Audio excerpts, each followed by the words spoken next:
శుక్లాంబరధరం విష్ణుం శశివర్ణం చతుర్భుజం ప్రసన్నవదనం ధ్యాయేత్ సర్వవిఘ్నోపశాంతయేత్ గజానన పద్మార్కం గజాననమహన్నిశమనేకదంతం భక్తానాం ఏకదంతముపాస్మహే. శాంతాకారం భుజగసేనం పద్మనాభం సురేశం విశ్వాకారం గగనసదృశం మేఘవర్ణం శుభాంగం లక్ష్మీకాంతం కమలనయనం యోగిహృజ్జానగమ్యం వందే విష్ణుం భవభయహరం సర్వలోకైకనాథం. సర్వమంగళమాంగళ్యే శివే సర్వార్థసాధికే శరణ్యే త్ర్యంబకే గౌరీనారాయణీ నమోऽस्तुते. గురుర్బ్రహ్మ గురుర్విష్ణు గురుర్దేవో మహేశ్వరః గురుర్సాక్షాత్ పరం బ్రహ్మ తస్మై శ్రీగురవే నమః. ఈ ప్రేరణకు కారణమైనటువంటి గురుదేవులు బ్రహ్మశ్రీ చాగంటి కోటేశ్వరరావు గారి పాదపద్మాలకు సభక్తిపూర్వకంగా నమస్కరిస్తున్నాను. వెంటనే ఈ ఆఖ్యానాన్ని, పతివ్రతోపాఖ్యానాన్ని విన్నటువంటి నరోత్తముడికి మనలాగే అనేకమైనటువంటి సందేహాలు వచ్చాయి. వెంటనే ఆయన మళ్ళీ అడిగాడు పరమేశ్వరుణ్ణి, అసలు మాండవ్యముని అంతటి గొప్పవాడికి, అంత తపశ్శక్తి సంపన్నుడికి అటువంటి దుస్థితి రావటం ఏంటి? ఆయనకి రాజుగారు శిక్ష విధించడం ఏంటి? అది కూడా భయంకరమైనటువంటి శిక్ష. అసలు అది ఎలా జరిగింది? ఇదేమన్నా విధివశాన జరిగిందా? ఒక రాజు అంతటి మహాముని ఎలా అటువంటి శిక్ష విధించగలిగాడు? అలాగే ఆ సేనాన చాలా పతివ్రత అని చెప్పారు. మరి అటువంటి ఆవిడ యొక్క భర్తకి అటువంటి భయంకరమైనటువంటి కుష్టి వ్యాధి రావటం ఏంటి? సరే, వ్యాధి అంటే వచ్చింది. అటువంటి ఒక దురుద్దేశ్యపూర్వకమైనటువంటి ఆలోచన అంటే తాను వ్యాధిగ్రస్తుడై ఉన్నా తనకి భార్య సకల సౌఖ్యాలనే ఇవ్వగలిగిన అటువంటి భార్య కాదని ఎవరో వేశ్యాంగనని ఇష్టపడటం ఏంటి? ఈ రెండు కూడా నాకు చాలా సందేహాలుగా ఉన్నాయి. కాబట్టి వీటిని తీర్చండి అని చెప్పిన తర్వాత ఆయన చెప్తూ ఉన్నాడు. ఇప్పుడు మళ్ళీ పరమేశ్వరుడు దీనికి వివరణ ఇస్తూ, ఈ మాండవ్యముని గొప్ప సంపన్నుడే. తన యొక్క తపశ్శక్తితోటి చాలా గొప్ప పుణ్యాన్ని ఆయన సంపాదించాడు. అయితే చిన్నతనంలో, అంటే తెలియనటువంటి వయసులో ఆయన రెక్కల పురుగుల్ని, అలాగే తూనీగల్ని, వీటన్నిటినీ కూడా ఏవో తాళ్ళు కట్టి వాటిని ఎగురుతుంటే ఆనందిస్తూ ఉండేవాడు. అందువల్ల ఈ పాపం వలన, ఆయన చేసినటువంటి ఆ పాపం వలన అపాన మార్గం గుండా శూలం గుచ్చబడి ఆయనకు శిక్ష విధింపబడింది. అంటే చేసినటువంటి తప్పు ఏదైతే ఉందో అది తెలిసి కానీ తెలియక కానీ దానికి శిక్ష అనుభవించవలసిందే. అయితే ఈ శిక్షని మళ్ళీ ఎలా దీన్ని అధిగమించడం అంటే, చిన్నప్పుడు తెలియకుండా చేసినటువంటి ఈ తప్పుని తన యొక్క తపోశక్తి చేత, తన తపో బలం చేత ఆ బాధ తెలియకుండా చేసుకోగలిగాడు. అంతేకాకుండా ఆ తూనీగల్ని, వీటిని తాడుతో బంధించి వాటిని ఇబ్బంది పెట్టడం వల్ల ఏ ఇబ్బందినైతే అవి పొంది ఉంటాయో అటువంటి ఇబ్బందిని తను ఈ మాండవ్యముని పొందవలసి ఉన్నా తన యొక్క తపశ్శక్తి చేత అంత ఇబ్బంది కలగకుండా తప్పించుకోగలిగాడు. అందువల్లే ఆయన ఈ భటులందరూ కూడా అటువంటి శిక్ష విధించినా కూడా తన యొక్క తపోబలం చేత సమాధి స్థితిలో ఉండటం చేత ఆయనకి ఆ ఇబ్బంది అనేటటువంటి తెలియలేదు. కానీ ఒక్కసారి ఆ సమాధి స్థితి నుండి బయటికి వచ్చిన తర్వాత ఆయనకి మళ్ళీ లౌకికంగా ఉన్నటువంటివన్నీ కూడా తెలిసాయి. ఆ దుర్వాసన ఆయనకి తెలిసింది. వెంటనే తనకు వాళ్ళు విధించినటువంటి శిక్షణ గురించి తెలిసింది. కాబట్టి ఇక్కడ తెలుసుకోవాల్సింది ఏంటంటే, నరోత్తమ, మూగ జీవాలని కానీ ఏ జీవాలని కానీ తెలిసి కానీ తెలియక కానీ హింసించడం అనేటటువంటిది నేరము. తప్పకుండా దాని వలన కలిగేటటువంటి దుష్పరిణామాలను ఎంత గొప్పవాడైనా కూడా భరించవలసిందే, ఎదుర్కోవలసిందే. కానీ దానికి ఇంతకు వినా ఏం కూడా చేయలేరు అని చెప్పి ఇక్కడ సాక్షాత్తు పరమేశ్వరుడు చెప్పి ఇంకా రెండవ కారణాన్ని, అంటే ఆయన అడిగినటువంటి రెండవ సందేహానికి చెప్తున్నాడు. ఈ పతివ్రత భర్త అయినటువంటి ఈ సేనాని యొక్క భర్త ఎవరైతే ఉన్నాడో ఈయన అటువంటి కుష్ఠరోగానికి గురి కావడానికి కారణం ఏంటంటే, ఇతను యవ్వనంలో ఉన్నప్పుడు వ్యాధిగ్రస్తులని మిగిలిన వారిని చూసి వారిని చాలా చేదరించుకునేవాడు, వారిని అసహ్యించుకునేవాడు. అందువల్ల అంటే సేవ చేసి తరించడం వేరు, కానీ ఒక జీవిని చేదరించుకోవటం, చిరాకు పట్టడం, వాళ్ళని అవమానించడం వేరు. అటువంటివన్నీ కూడా ఈ సేనాన యొక్క భర్త చేశాడు. అందువల్ల ఏ వ్యాధిగ్రస్తుల్ని అయితే ఇతను అసహ్యించుకున్నాడో, వారందరినీ కూడా చిత్కరించుకున్నాడో, అటువంటి వ్యాధే ఇతనికి సోకింది. అయితే నీకు మరొక సందేహం వచ్చి నన్ను అడగకముందే నీ సందేహాన్ని నివృత్తి చేస్తున్నాను విను. ఇతను తన యొక్క వ్యాధిని ఎలా పోగొట్టుకున్నాడు? కేవలం తన భార్య యొక్క గొప్పతనం వల్ల పోగొట్టుకున్నాడా? అంటే అంటే మనకి శాస్త్రంలో ఒక విషయం చెప్తారు. పురుషులు చేసేది ఏదైనా కూడా 50% కుటుంబానికి ఆ స్త్రీకి వెళ్ళిపోతుంది. కానీ అదే రకంగా స్త్రీల యొక్క పుణ్యం నుంచి మళ్ళీ ఇటు ఇవ్వబడదు, అంటే పురుషుడికి ఇవ్వబడదు. అటువంటి స్థితిలో ఈవిడ గొప్ప సాధ్వి కావచ్చు, కానీ ఈయన ఎలా ఆ వ్యాధి నుండి బయటపడ్డాడు, మళ్ళీ తిరిగి నవయౌవనాన్ని పొందాడు అని చెప్పేదానికి కారణం చెప్తూ, ఈ సేనాన యొక్క భర్త చేసినటువంటి పుణ్యం ఏంటంటే, అతను 3 కన్యల్ని 3 బ్రాహ్మణులకి కన్యాదానం చేశాడు. అందువల్ల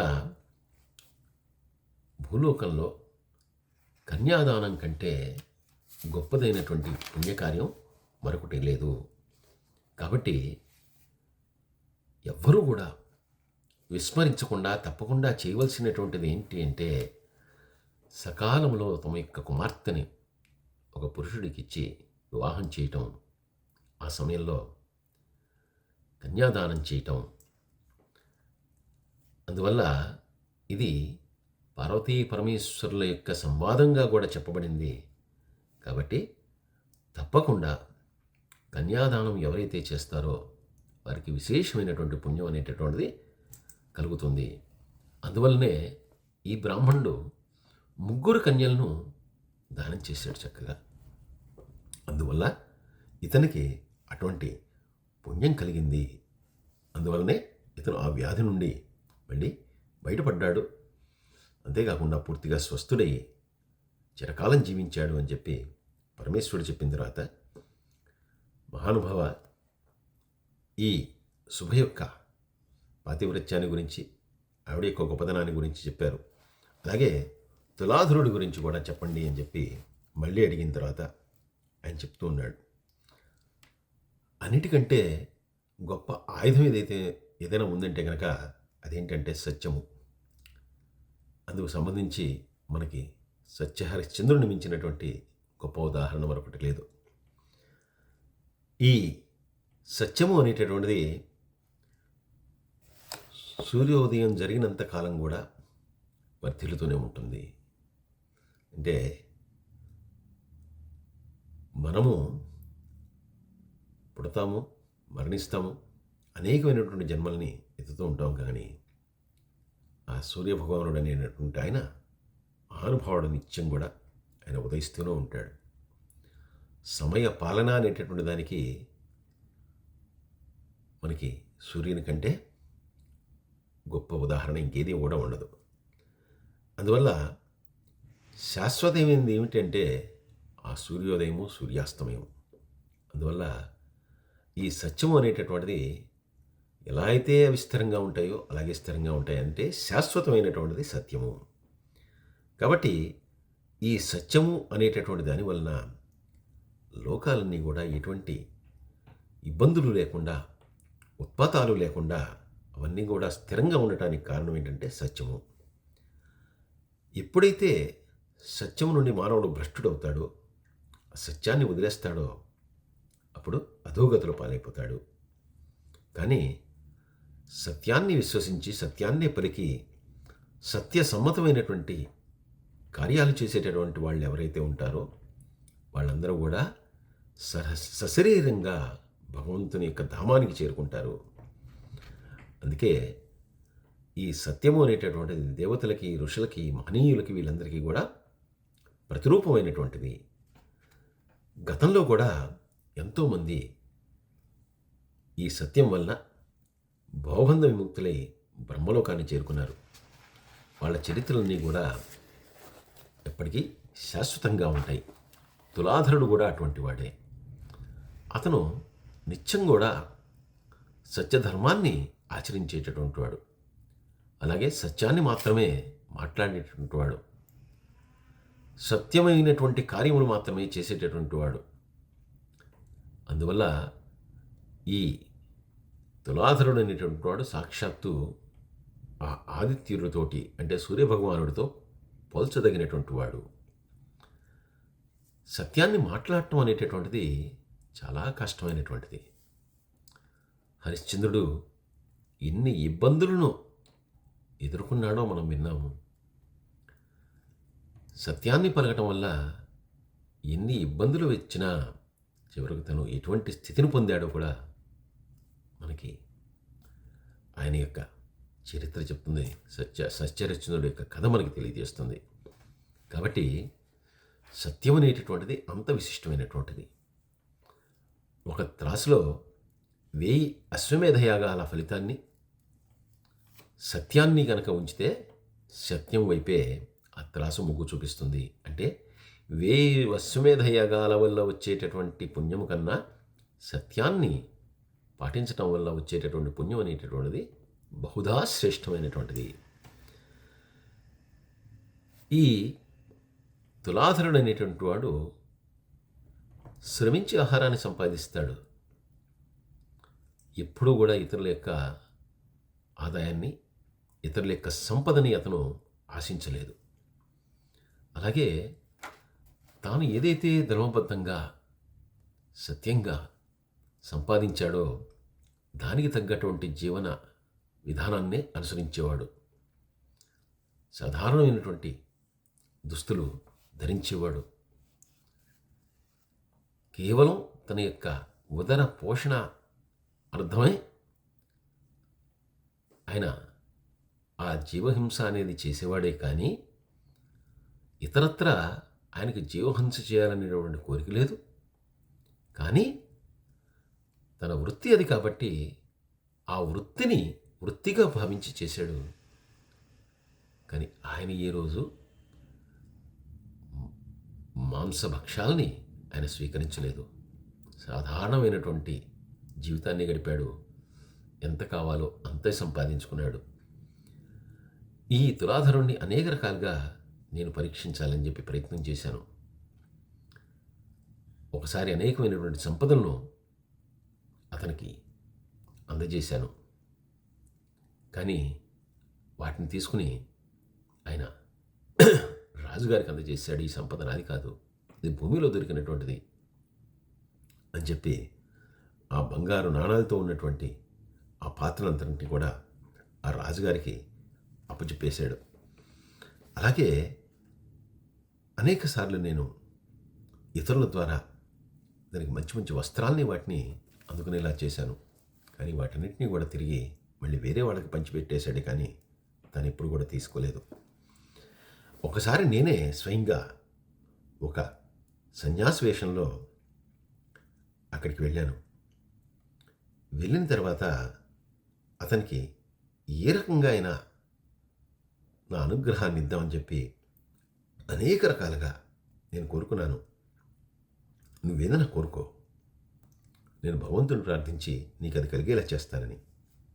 అయితే తను ఏ రకంగానూ కూడా లోపపడలేదు. నాకు ఏమీ వద్దనే చెప్పాడు. భార్యని మభ్యపెట్టాలని ప్రయత్నించాను, కానీ ఆయన భార్య కూడా ఈయన్ని అనుగమిస్తూ ఉంది. ఈ రకంగా ఈ భార్యాభర్తలిద్దరూ కూడా ఏ రకంగానూ కూడా లోపపడకుండా తమకు ఏమీ అక్కర్లేదు. తమకు కేవలం భగవంతుని యొక్క పాదాలను ఆశ్రయించడమే తమ యొక్క ముఖ్యమైనటువంటి ఉద్దేశం అని చెప్పి నేను ఎన్ని రకాలుగా ప్రయత్నాలు చేసినా అన్ని రకాలను వారు తిరస్కరించారు. అలాగే నేను ధనం యొక్క ప్రాధాన్యతను తెలియజేయాలని చెప్పి చాలా ప్రయత్నించాను. ఆయన అప్పుడు నన్ను తిరిగి ప్రశ్నించాడు. నువ్వు సన్యాసివయ్యుండి నువ్వు ఇటువంటి మాటలు మాట్లాడుతున్నావేమిటి? నువ్వు సన్యాసివయ్యుండి ధనం గురించి సంపదల గురించి మాట్లాడుతున్నావా? అవి తీసుకోమని చెప్పి నన్ను ప్రేరేపిస్తున్నావా? మట్టి ముట్టుకుని చేయి కడుక్కోవాల్సిన అవసరమే ఉందా? మట్టి అంటితే చేతిని శుభ్రపరచుకోవాలి, కానీ కావాలని మట్టిని చేత్తో తాకి శుభ్రపరచుకోవాల్సినటువంటి అవసరమే ఉంది.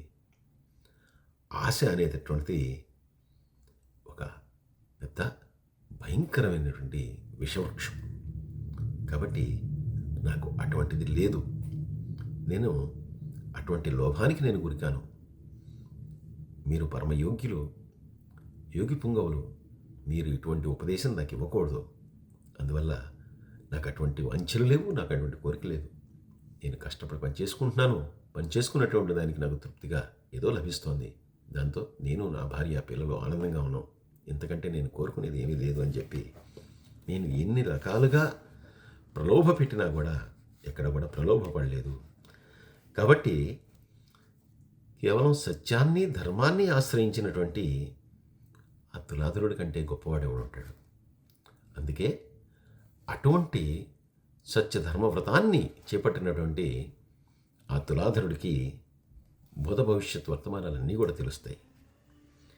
అతనికి సాటి రాగలిగినటువంటి వాళ్ళు వేరే ఎవరు కూడా లేరు. అతను బ్రాహ్మణ కులంలో జన్మించి ఉండకపోవచ్చు. అతను నా కోసం గొప్ప గొప్పగా పూజలు వ్రతాలు చేయకపోవచ్చు. అతను ఋషీశ్వరుల్లాగా, మునీశ్వరుల్లాగా గొప్ప గొప్ప తపస్సులు చేసి ఉండకపోవచ్చు. కానీ అన్నిటికీ మూలాధారమైనటువంటి సత్యధర్మ వ్రతం ఏదైతే ఉందో దాన్ని తూచా తప్పకుండా పాటించేటటువంటి వాడు ఎవరైతే ఉన్నారో ఆయనే తులాధరుడు. అందువల్ల ఇంకా తులాధరుడి కంటే గొప్పవాడు కానీ, తులాధరుడి కంటే సమస్తం తెలిసినటువంటి వాడు కానీ మరొకడు ఎవడూ ఉండడు. అందువల్లనే తులాధరుడికి అటువంటి ప్రత్యేకత ఉంది. ఇంకా అద్రోహకుని యొక్క గొప్పతనం అనేటటువంటిది నీకు తెలిసినటువంటిదే. ఇది అన్నిటికంటే కష్టమైనటువంటిది. ఎందుకంటే మనిషి లోభం నుంచి బయటపడచ్చు, మిగిలినటువంటి వాటి నుంచి బయటపడచ్చు, కానీ కామం నుంచి బయటపడటం అనేటటువంటిది సాధ్యమయ్యేటటువంటి పని కాదు. ఎంతో తపస్సంపన్నులైనటువంటి మునీశ్వరులు, ఋషీశ్వరులు వీరే ఎన్నోసార్లు కామానికి వసలైపోయారు. మహేంద్రుడు రంభ మొదలైనటువంటి వాళ్ళని పంపించినప్పుడు వాళ్ళందరూ కూడా తమ తపస్సుల్ని వదిలిపెట్టేసి అనేక సార్లు వాళ్ళతో సంగమించి తమ యొక్క తపశ్శక్తిని అంతా కూడా కోల్పోయారు. సాక్షాత్తు బ్రహ్మర్షి స్థానాన్ని పొందినటువంటి విశ్వామిత్రుడంతటి వాడు మరి ఆ తపశ్శక్తినంతా కూడా కోల్పోయినటువంటి సందర్భాలు అనేకం. కానీ అద్రోహకుడు ఒకే శయ్య మీద ఒక నవ యవ్వనవతితో తాను పరుండవలసి వచ్చిన ఇటువంటి కామ వికారాలని కూడా ప్రదర్శించకుండా జితేంద్రియుడిగా ఉండటం అనేటటువంటిది అది పరమాద్భుతం.